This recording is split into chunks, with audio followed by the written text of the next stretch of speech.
Hello everyone, আসসালামু আলাইকুম। সবাই কেমন আছেন? আশা করি সবাই ভালো আছেন। আজকের নতুন স্পেশাল ভিডিওতে সবাইকে স্বাগতম। দেখেন গাইস, আজকে আমি সবজি বাগান করব। তো প্রথম সবজি বাগান, এটা আমার খুব শখের জিনিস। তো আমি আমার অনেক দিন ধরে আমার হাসব্যান্ডকে রিকোয়েস্ট করতেছি যে আমাকে মাটি এনে দাও, আমি সবজি বাগান করব। তো উনি কিন্তু প্রবাস থেকে আসছে, উনি আবার চলে যাবে। তো উনি বিভিন্ন ব্যস্ততার কারণে করতে পারতেছে না। তো এদিক দিয়ে আমি দেখেন নিচের জমি থেকে আমাদের ঘরের পেছন থেকে মাটি নিয়ে আসলাম। তো মাটি নিয়ে এসে এই যে বেগুনের চারা, আমি আমার এক কাকার কাছ থেকে 15টা চারা কিনেছিলাম। তো 15টা চারা থেকে 5টা চারা জীবিত হয়েছে। তাও আবার মানে এগুলার কোনো আশা নাই। আমি প্রতিদিন পানি দিচ্ছি। মানে বেগুন গাছের মধ্যে খোঁটা দিয়ে দিছি যেন চারাগুলো অতি তাড়াতাড়ি সতেজ হয়। কিন্তু আল্লাহ ভরসা, হাল ছাড়ি নাই। তো কাকাকে বলার পর কাকা আমাকে বলতেছে যে 5টা জীবিত হয়েছে, সবগুলা মারা গেছে। তোমাকে আমি ভালো করে চারা দিব। তো আজকে স্কুল থেকে আসার পথে কাকা আমাকে 4টা চারা দিয়েছে। চারাগুলা মাশাআল্লাহ খুব বড়। তো একদিন একসাথে আনা চারা। তো এখন দেখেন চারাগুলো আমি বিকেলবেলা লাগাবো। তো এদিকে দেখেন চারাগুলা লাগানোর জন্য আমি প্রথমে একটা বালতিতে একটা চারা লাগিয়েছি। তো আর 3টা চারা রয়েছে। একটা চারা কিন্তু আমি আমার মাকে দিয়েছি। ওই চারাটা সবচাইতে বড় ছিল। আর এখন বাড়িতে যেই মানে তেলের বয়মগুলো আছে 5 কেজি লিটার, ওই বয়মগুলো আমি ফেলে না দিয়ে মুখ বরাবর কেটে নিয়েছি একটা চাকুর সাহায্যে।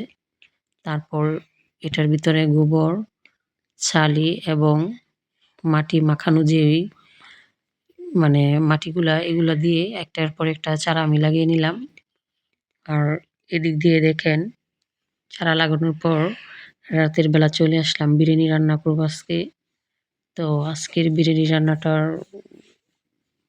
হচ্ছে অন্যরকম। কারণ আজকে 2 দিন ধরে বিরিয়ানি রান্না করবো বলতেছি, কিন্তু পারতেছি না সময়ের কারণে। তো আজকে আমি হঠাৎ করে সময় করলাম যে আজকে আমি বিরিয়ানি রান্নাই করব। তো প্রথমে মশলাগুলো ভালো করে কষিয়ে নিলাম। সবগুলা মশলা কষানো শেষে আমি মাংসগুলো দিয়ে দিলাম। আর এখানে কিন্তু 2 কেজি চালের জন্য 2 কেজি পরিমাণ মাংস নিয়েছিলাম, মুরগির মাংস। তো অল্প একটু ঝোল দিয়ে আমি কিন্তু ঢাকনা দিয়ে ঢেকে মাংসগুলো সিদ্ধ করে নিলাম।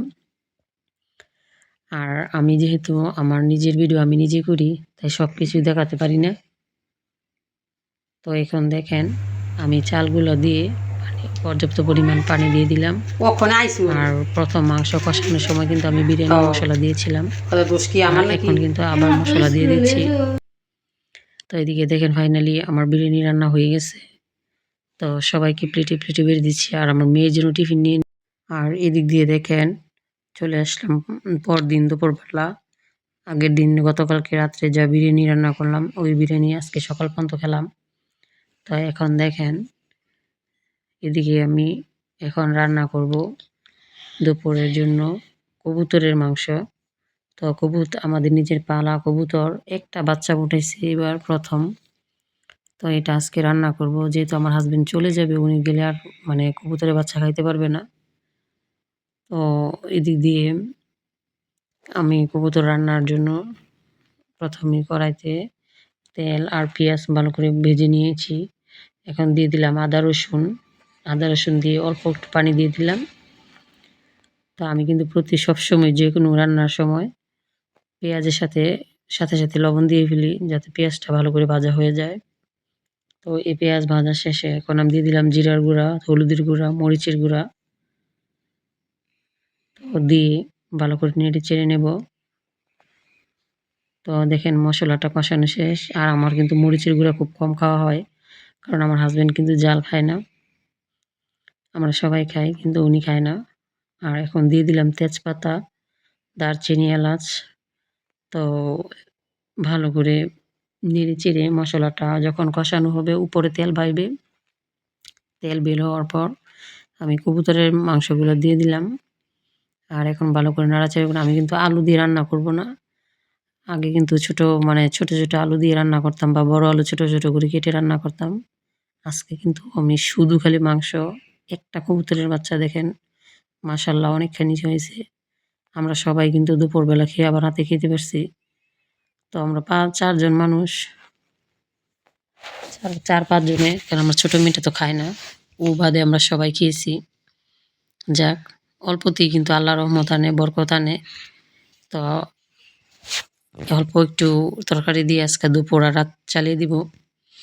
তো ফাইনালি দেখেন আমার কবুতরের মাংস রান্না প্রায় হয়ে গেছে।